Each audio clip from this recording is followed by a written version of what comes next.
Aloha, my name is Anna Covert, and I'm coming to you from my battleship here on the beautiful island of Oahu. This week on the Covert Code, the topic is AI driven sales and enterprise growth.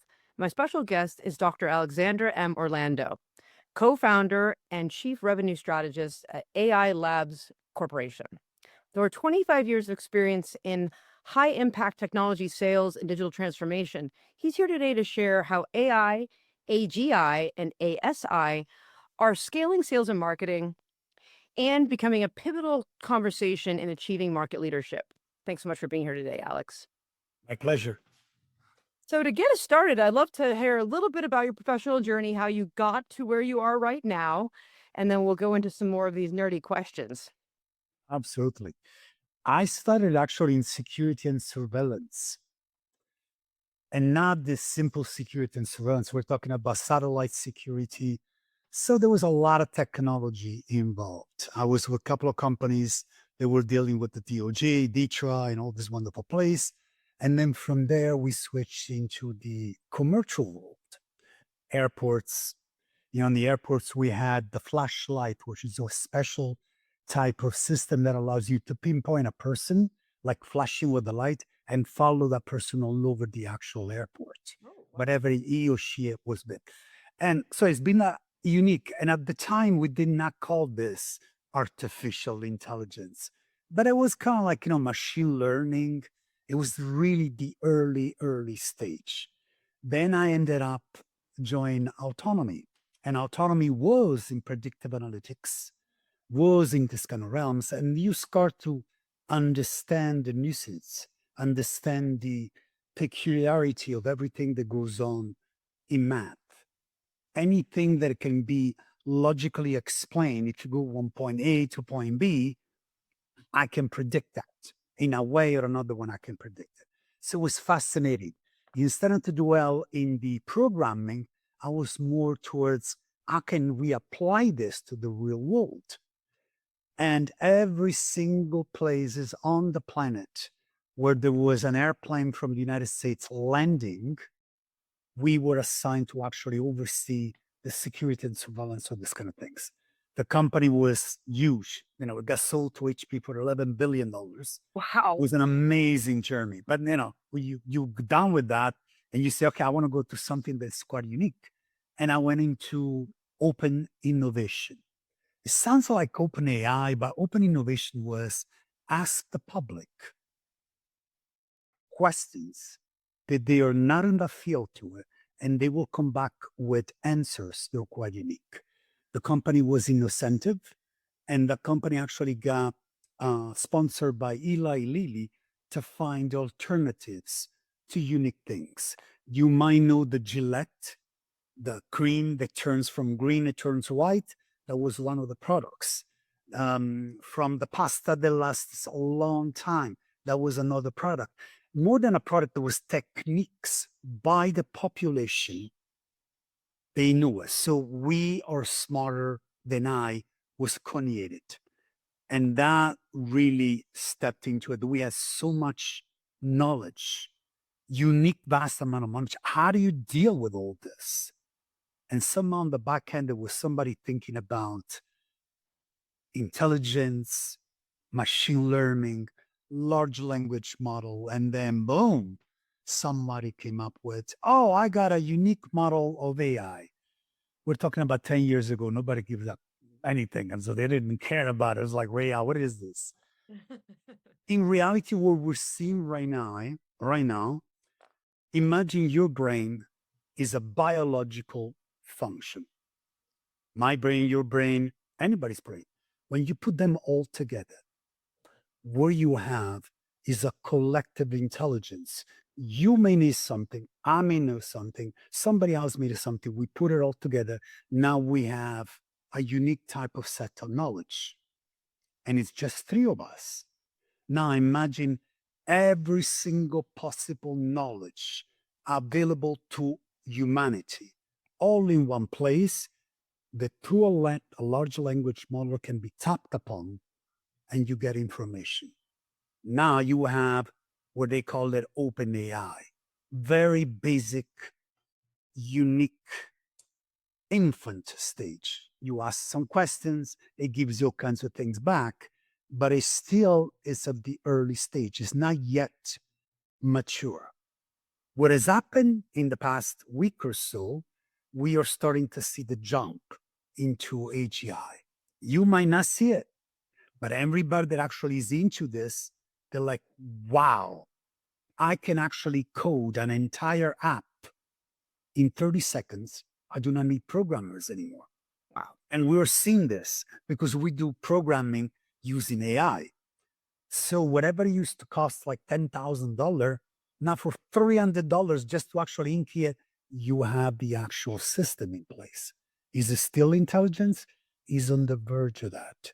And then the next level, which everybody is totally scared about it. It's one thing if you are the smartest person in the room, but if you and a billion people are the smartest person in the room, who's going to be right? Mm. So what happens is right now, AGI, which is at the infant stage right now, is wants to become conscious. We call the conscious AI right now, they're calling it completely different. But the main idea is to have collective intelligence in the palm of your hand that can think for you. And we're not kidding about thinking for you. It will know exactly what is the best idea for you, what to eat or not to eat, how to lose weight. And that's why I lost, so many pounds is because knowing what type of food based on my blood work, on my gene work, it comes back with something that it might be crazy. But then you see the results and you're like, wait 1 second, this is crazy. So, and then again, this is all beginning. You can create anything. Two question before, so for our listeners here. So tell us, okay, we know what AI is, artificial intelligence. What is AGI and what is ASI?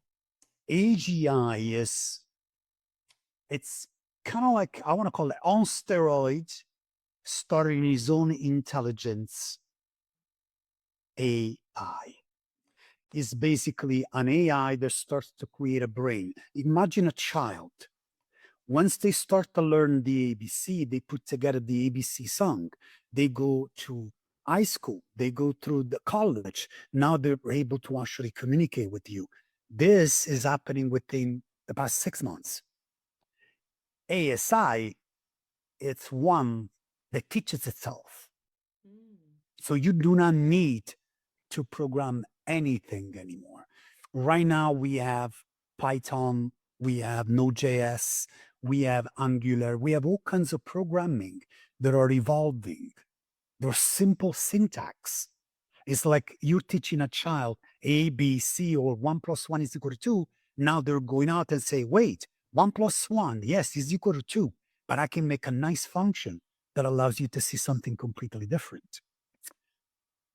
To some, this is scary, obviously, because you are not, and actually, we're going to go why we do it in sales. At the beginning, when we used to sell things, you got to know the person, you do all kinds of research. Okay, Anna is part of this group. She likes this kind of things. I know some type of things. I'll put it all into salesforce.com. That was 10 years ago, 5 years ago. Even so, Now I want to know what Anna likes or dislikes. What kind of tone does she like? What kind of music she likes? What is the presence on Facebook or any social media? And tell me what kind of persona is she? And I will trigger Anna to see something that can relate it because we relate to people when we both talking about the same thing or we have something in common. yes. So you click and you say, I like to talk to this guy because she knows what I'm talking about. So with that in mind, if you have that for everyone and you're able to change your tone, you're able to change the language, the vernacular. Now, Anna is more able to listen to you. You're not selling anything. You're just in communication with her and trying to get her to be an active listener. When you are an active listener, I can tell you anything. And somehow I will tell you those things in a way that you will appreciate it. Hence, you will be more prone to say, I want to do business with Alexander because he understands me, because I'm capable of talking to him. Now, this was done by super unique type of salespeople. They know what they were talking about. They had script. I mean, at times we had the script in front of us telling us, oh, Anna's talking about this, or this guy's talking about this kind of things. He loves soccer. Oh, he loves the actual World Cup. He's going to be at the World Cup because I'm. So you start to actually really communicate. Right now, within the conversation, AI or AGI is capable of dissecting. Your tone is not okay. Change it. Mm.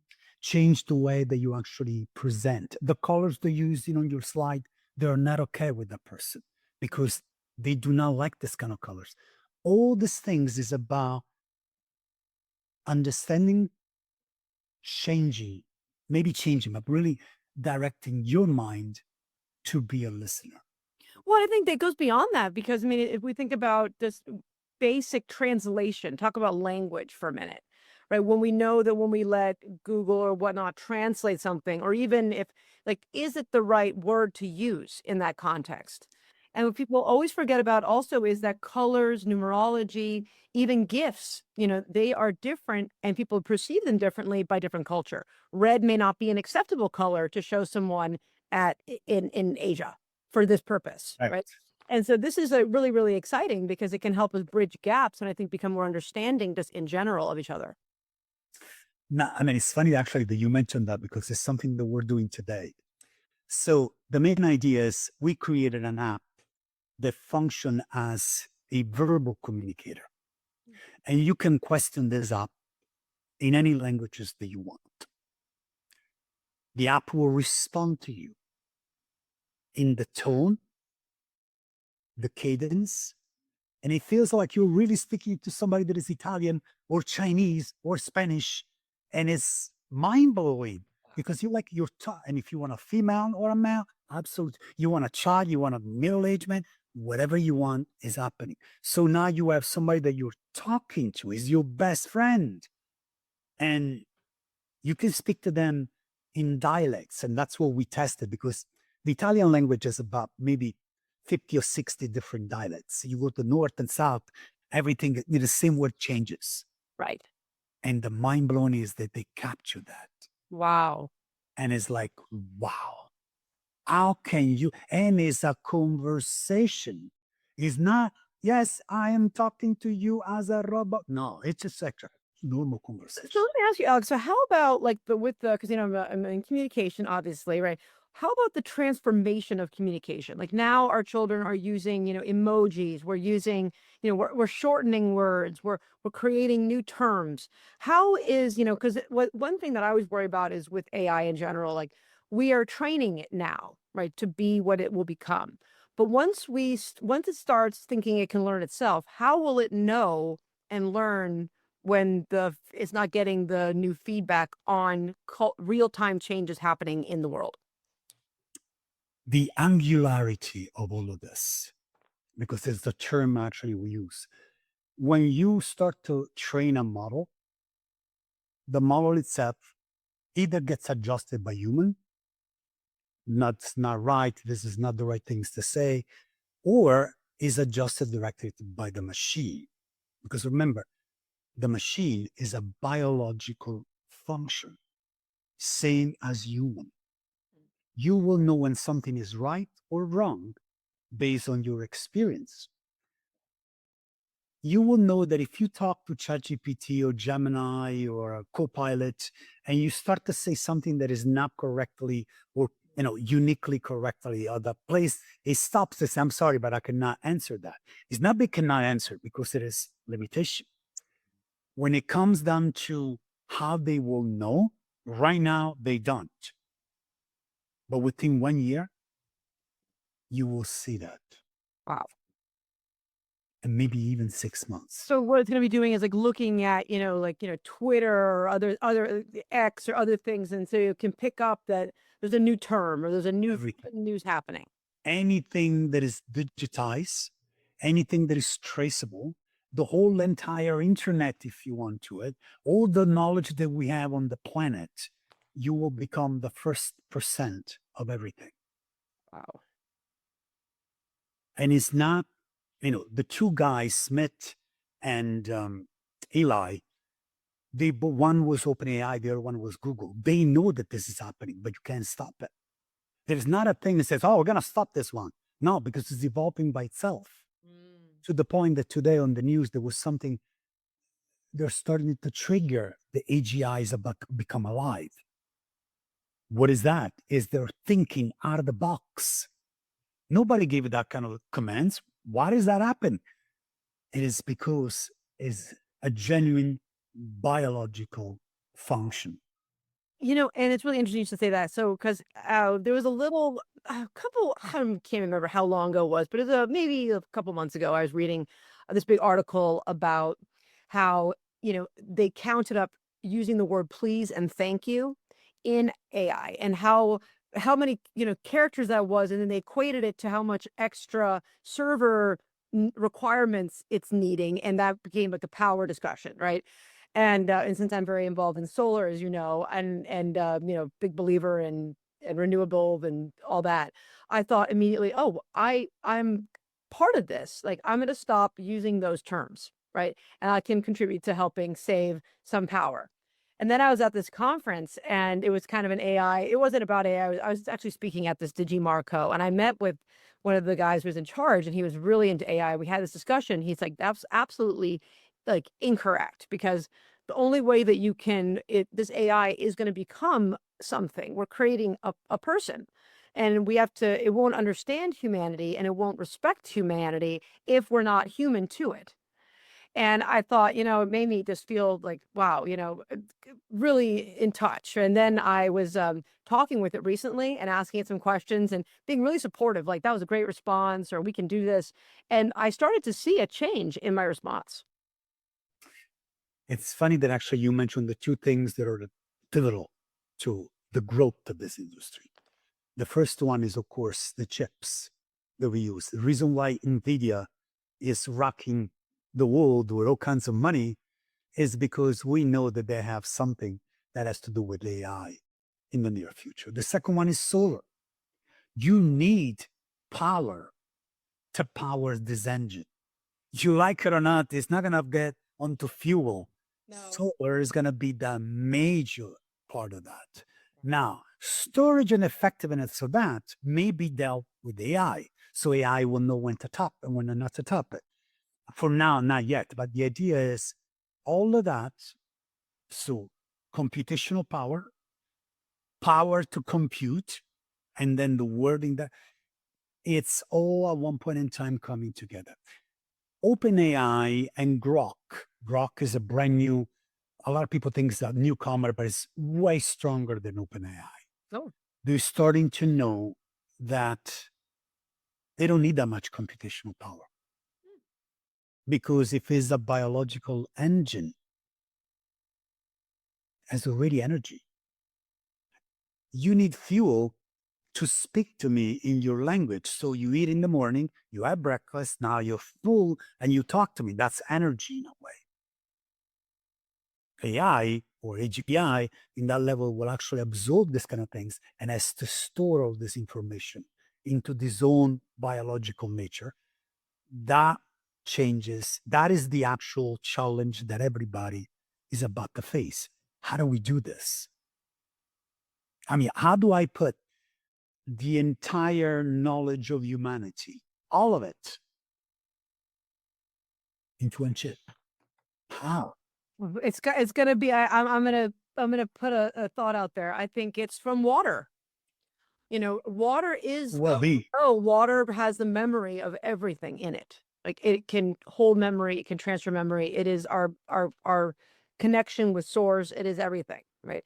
It's where the Akashic records are stored. It's where all it is. So, and we've now that I was watching some really interesting studies about, you've seen the guy in Japan who spoke to water and water changed, right? Or playing music to water or in yeah. water changes it, right? Or even a sound can change water, right? Or many things. But this other lady was actually using petri dishes, and she brought her refrigerator into her bedroom, so it would be super quick. But you want to see if if her consciousness in her dream could create a picture and be captured in the water. And what she found, so she got these petri dishes. I'll send you her name after. And she, as soon as she woke up, she took the petri dishes, put them right in the freezer. And after they started to change form, there were pictures that were saved in the water from Wow. from her dream, right? And, yeah, and so now we're also around the world talking to water about different, like, asking it intellectual questions and freezing it, and we're getting hieroglyphics back. So, the water can speak, and I think it might be the missing link to what we're talking about. Hey, it's an open debate for everything right now. But you mentioned something is right. Water is an element that is quite unique. It's much more abundant than the planet itself. I mean, it's huge. It's like most of the thing, but it's also capable of absorbing, transforming, modeling, changing forms. It's everywhere pretty much in different forms. So I think, you know, I'm not a scientist, but the way we use this kind of power is when you are with a client and you show that you're knowing what you're talking about. The client immediately gives you respect. It respects your knowledge because you're not selling. You are a font of knowledge. And they said they know what they're talking about. But what happens as my concern is, when people like us, we use AI and it makes our lives easier and faster and better, but if we took the AI away, I could still do it by myself. I could still calculate that solar system. I can still do my own Google Ads. I can still do all these things myself, right? What about the change that's going to occur here in humanity as we start evolving and starting to not use and adapt or I'll say refine and train these spidey senses that we have, like that you talked about, like the old good sales guys, they were taking notes about people's preferences, what they liked, they're married, their kids getting braces, and that was like the human, that was our archive. But what happens now when we're relying on this to be the smarts, and then it's gone, like the power goes out? It's funny that actually you mentioned something that we had a discussion this morning about it. When you cannot see well, you go to the optometrist and he gives you sunglasses. When you cannot hear well, they give you an object that actually allows you to hear back again. If you cannot speak, what if you get the ability to speak? What if you cannot have motory sensation and you get something implanted into your brain? So the next evolution of that may be the symbiosis between human and learning machine or AI, however we want to call it, so that you and I will be speaking in Chinese Ah, with no problem whatsoever. You understand what I'm saying? I'm like, this is crazy how good it is. And it's funny because you're right. On Google Translator is A plus B is you're going to see it's linear. With this, instead it gets the meaning and it refers it back so that person understands it. And you're right. If we're speaking about red colors or white colors, I present myself with all white things at a festivity. I'm like, the Chinese will usually say, this is for funeral. It's not for this. But I did not know. Is that white is like, wow, is the biggest thing to do. So having that in place is like having something extra in you that makes you function a different way. And you may have more time to prepare your own food. Or at one point in time, you're going to have a robot that says, today I want to have a nice pizza. And the robot is actually making the pizza for you. And it may be even better than somebody from Italy itself. So the main idea is either we embrace it,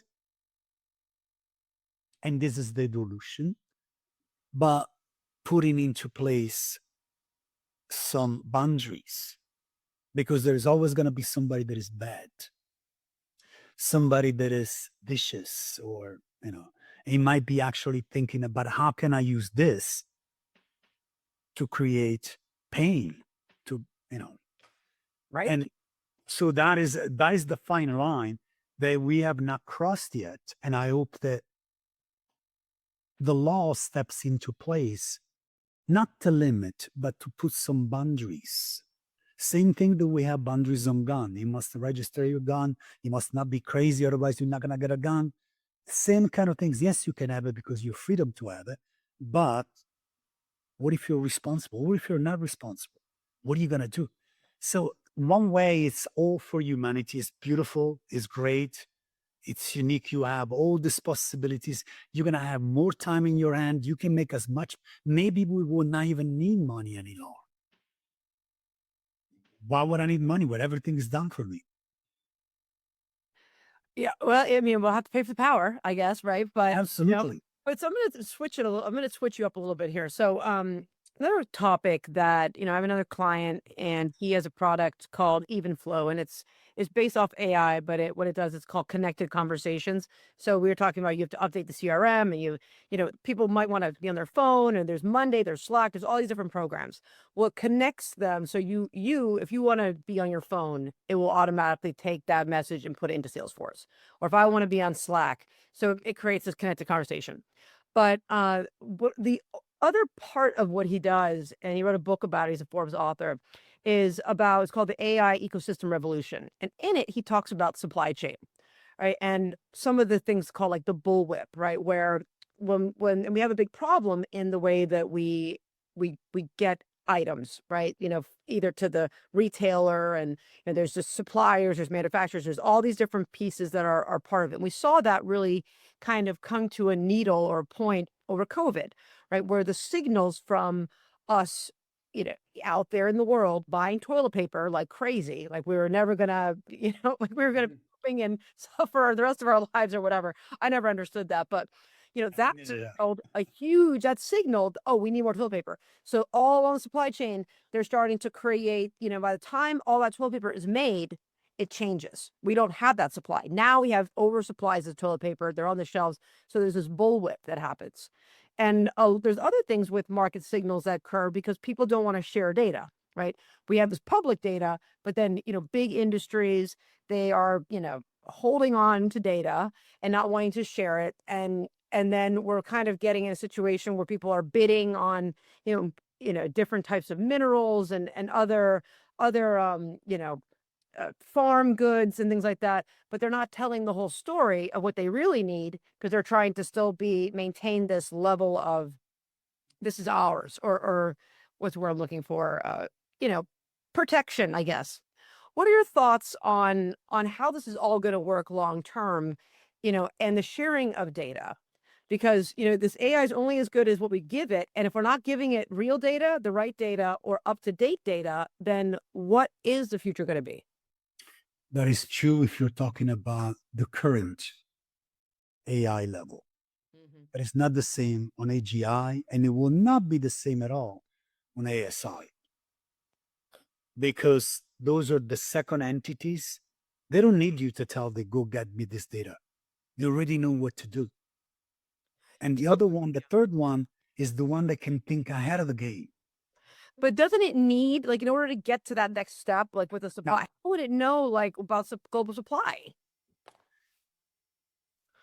you know how to swim, right? Yes. Beautiful. So if I put you right in front of a pool, the first thing that you're going to say is, the depth is okay for me. Do I step into it? So you do all this calculation inside your mind. But that day, you did not know that you were supposed to do that. So if biologically you are geared to examine the environment, to examine, the depth, and say, well, I can swim, I can do that. It's the same thing with AI, AGI. AGI will know once it's posed in front of this thing to think. That's what the thinking part comes about. Mm. Almost the artificial is not any longer artificial, it's augmentative. It's But it like, would still, even if it's thinking, though, it would still need, like, it still needs to know the weather. I mean, it doesn't need to know any of these things because how would it be is making a prediction? becoming independent. Huh. That's what everybody that has started this whole industry says. Unless you regulate it, this is going to be on its own. Right, because then my concern is that then that's when the evil can seep in, because the second it starts to think the wrong way, right, and it doesn't check itself on anything, like, it could know anything. It's like, oh, well, there's obviously a worldwide threat and like deploy nuclear weapons. I mean, whatever it's going to be, right? Exactly. But and then how useful is that to us? I think actually we hope we're never gonna get to this. That's number one because it can be quite scary. But the idea of having a companion, a super smart companion that will give you advices and possibilities. Like if you do this, that's what's gonna happen. If you do this, and at the end, leaving that to human or to people that are empowered to actually make that kind of decisions. The human factor, until is valuable, it will make a big role. If somebody is not, then there is a problem. Right now, I don't see this problem at all. I mean, honestly, right now, it's so exciting that you can do all kinds of other things. I'll give you an example. One of the things that I always have is when I'm looking for an object to buy, a new computer, a new telephone, I always want the best price. I don't want to pay full price, obviously. And who are the people that may actually have this kind of things? So we created this little agent that goes out and checks the pricing and the market waves of this pricing based on the news that are coming out. So you get to, because you have to buy 5, 6, 10 of this kind of thing. So you want to try to save the 10%, 15%. When you go to the store, they're not going to get you the 10%, 15%. But when you go into the main street, then you have people that actually have purchased it. They don't like it. They want to sell it. So AI will make that decision for you. Guitars. I did it with a guitar because I was finishing up an album and I wanted a guitar that was like too expensive to buy. I'm like, I'm not going to buy that thing. So search it, do it. And all of a sudden it came back on Reverb and on some other places. The same guitar was about 900 instead of be $3,600. And the first thing that comes to my human mind is like, it must be a fake. Right. And it wasn't. So I went, I checked it, I checked it. Is it a good thing? Absolutely. I save money. So why not? At the end, I made the decision, not AI. But at one point in time, there will be the ability for AI to make our own. I mean, it says purchase this kind of things, go and search everything. Actually, I needed to make chicken parmigiana. Actually, boom, next minute, I have everything inside of my kitchen. That is helpful. But when there is this human factor in place, when the human factor is taken out, that's when maybe it's gonna get scary. Yeah, I mean, I just think about always recent, well, not always, but recently, the last couple of years, I've been looking at just how retail works in general. You know, when you go Mhm. to those Macy's or other stores, and they're just empty, and then you see, there's so many items of clothing that you're like, who's buying this? You know, and there's so many bad decisions that were made along the way. Like someone made that print, and I know everyone's got their own taste, but the way that I'm thinking of it, it's like someone had to make that print, someone had to buy the print, someone had to Mhm. make this thing, and now they're all sitting on the shelf, and eventually they'll end up in, the discount store, and maybe then someone will buy it.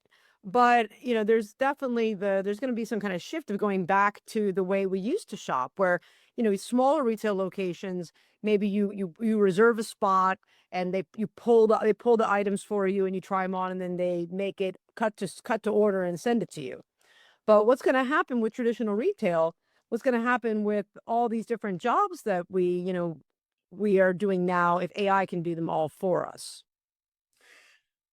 The first wave of layoffs, the first waves are the programmers. We had 132 people working for us. You have now 25. And the load of what we're doing is doubled. Wow. That's the first thing. The pricing are going down. To have an app for maybe $20,000, $25,000 right now, if you even say the word 25, they shoot you. They're like, I can go somewhere else much cheaper. Okay. So that's number one. Number two is agents. Agents, and what I mean by agents, like agent that actually go and search for these kind of things, supply agent, all this kind of thing, or finding out material. That's the second way because you can just say, I want this stuff. with this table, send a query, and back comes all kinds of information. So that's the second wave of that.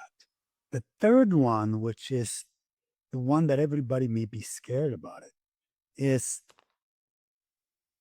imagine that you have $1,000 and you say, I want to make money off of this $1,000. Now, if you do it yourself and you go into the market and you point or something, a stock or whatever, you may lose or you may win. If you lose, you say, well, it's $1,000. But if you win, you say, wow, I made some money. What if you had the ability to actually assign that to an agent? And when I call about agents, actually, this bot that goes out and systematically makes trades day and night. Now you wake up in the next morning and you have $300,000. Would you be happy about it? And it's all real. Can it be done? Yes, it can be done.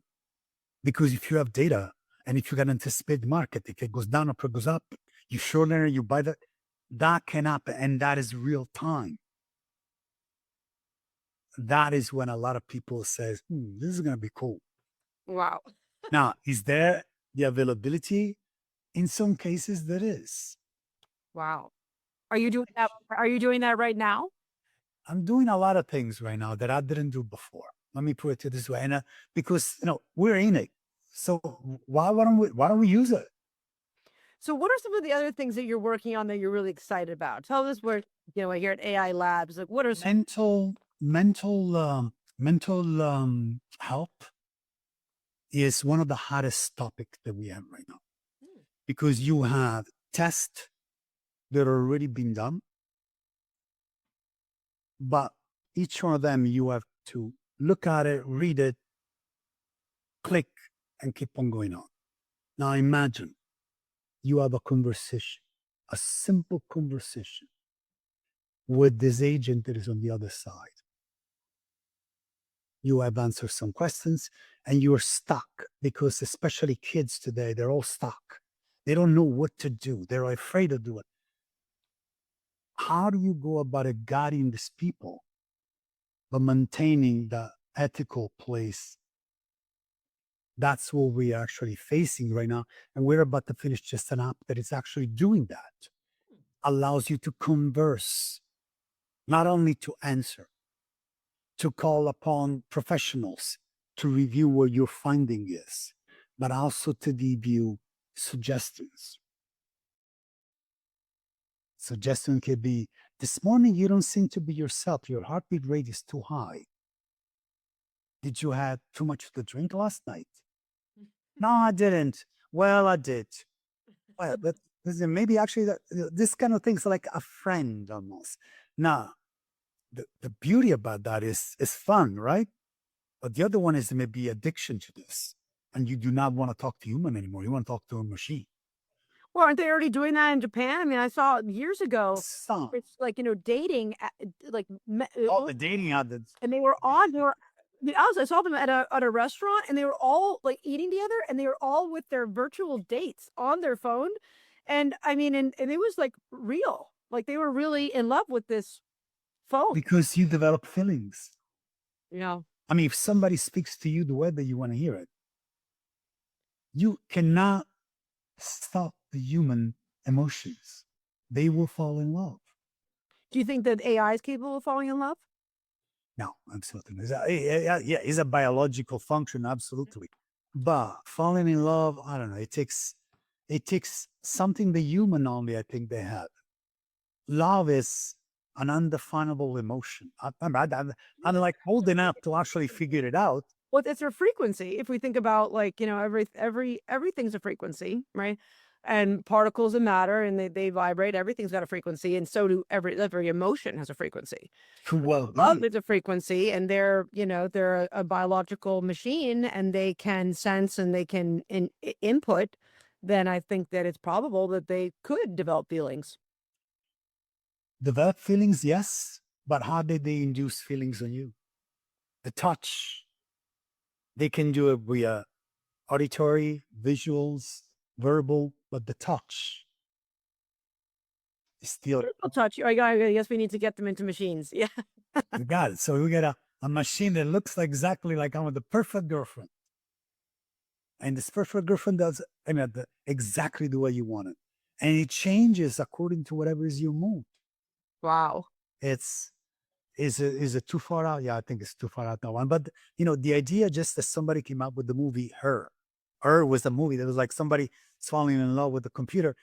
Now that was elementary, but this is, it might be at one point in time that we have a robot that looks like us. They are among us, maybe. And Wow. intelligence is everything. Intelligent. Yeah, I'm with. And, we want to live longer, work less, earn more, and knowing the right things. It's true. It's a bright world.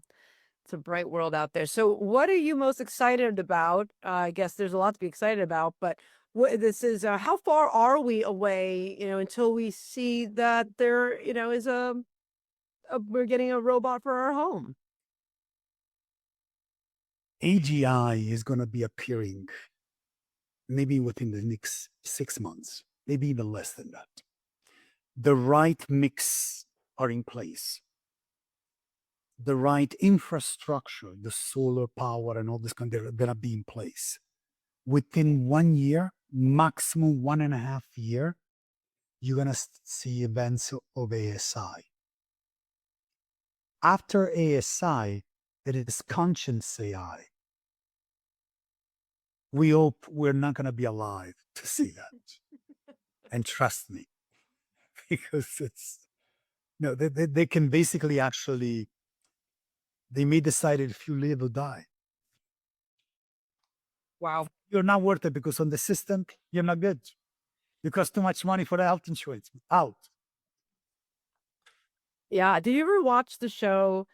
Um, oh, God, it was Orlando Bloom was in it, and it was Man on the High Castle. Oh, yes. And Yes. and so what with, like, the alternate universe where the Nazis win, and that's kind of like the difference that, "Yep, oh, you have a condition, out," it doesn't matter if you're what's That happening. is right. So, Yeah. it's an exciting time. Let me put it this way, because it's beautiful. I mean, a lot of the people that go towards programming, I tell them, you know what? It's worthless right now. I didn't know Python. I started to learn a little bit about Python and Angular and Node.js. Now I can just ask the prompt and it gives me the whole entire program, tested and everything else. I'm like, whoa, it took me 1 minute. Yeah, now the goal is to get people who can, be able to use the AI, right? Because the thing is when it has to be implemented into other systems, that's when you just Yes. or to do that, right? But how many it's not like a surefire job, like you're gonna be, "Oh, no, set and forget," right? Yeah. Right now, it's still at the infant stage, but 6 months from now, you will see it. Wow. You will see. We deal with a lot of people from Pakistan, Croatia, and they're really good at what they're doing. But they admit that they're actually right now using AI to develop. Oh, wow. Why wouldn't I do it? They do it better than I do. Do you think that there's gonna be, an energy crisis? Because, now, I mean, not to make it, political, but if some of these, the tax credits and some of these, different projects that were planned, in America are not able to go through because the tax credits end, and we're trying to get coal and other things set up, but those can take a long time, right? How it sounds like this is moving really, really fast. Do we have enough power to get to this next level? Because I know we're kind of in, like, almost like a space race of America. I mean, who's the leader right now? Who do we think is going to emerge as this global leader in AI? Well, as much, the growth of AI does not depend on money, but it depends on energy. Yeah. A company out of Northern Europe decided to develop a solar farm 4 years ago.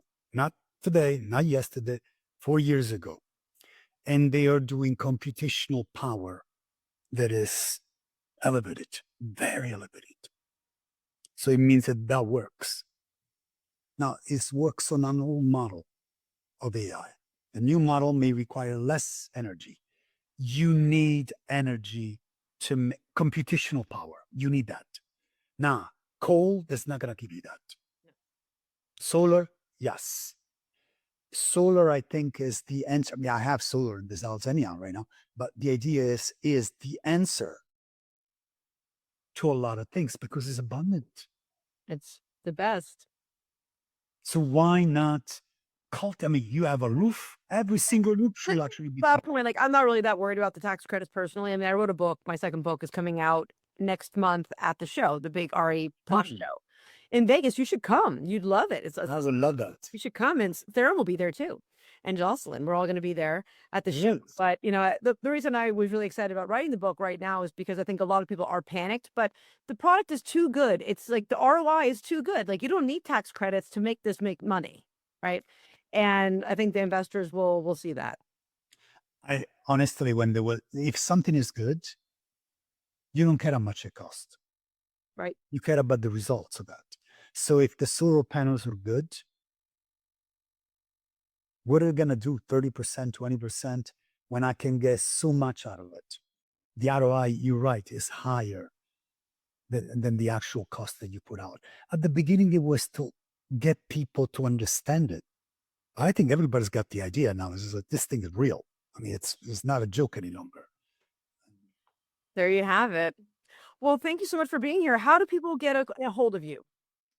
You can actually just directly text me direct on LinkedIn, Alex M. Orlando, Alex M. Orlando on the LinkedIn. I have academia.edu. I do a lot of publications on this kind of things, and through the website itself, initiallabs.com. Wow. Well, thank you so much for being here today. This is a wonderful conversation. And My pleasure. my listeners, please join me next week as I interview another industry expert in a topic to help you succeed on and offline.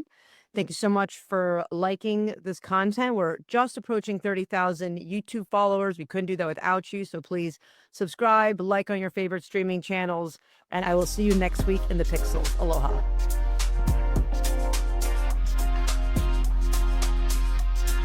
I hope you enjoyed this episode of the Covert Code podcast. To stay up to date with all our future episodes, follow us on your favorite podcast platform.